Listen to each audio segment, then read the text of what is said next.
रेलिया के टिकट सैया ले लया रिजेंट नौरात आइल हो। रेलिया के टिकट सैया ले लया रिजेंट नौरात आइल हो। घर में रह पर जेंट नौरात आइल हो। घर में रह पर जेंट नौरात आइल हो। रेलिया के टिकट सैया ले लया रिजेंट नौरात आइल हो। रेलिया के टिकट सैया ले लया रिजेंट नौरात आइल हो। घर में रह पर जेंट नौरात आइल हो। घर में रह पर जेंट नौरात आइल हो।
नौकरी से 10 दिन ला हो जाए अपसेंट नौरात आइल हो।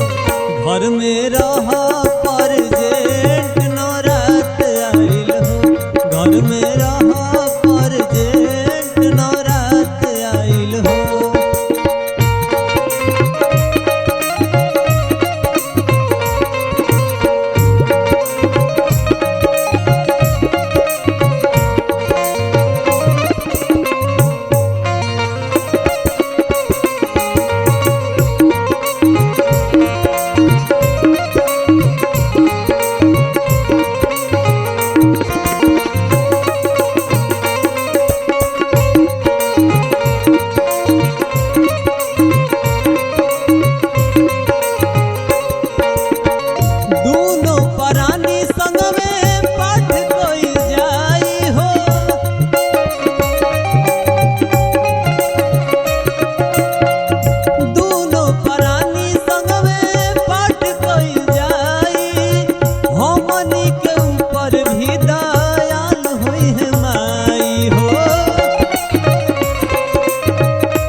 बना तो हमारा ऊपर कसिलो कमेंट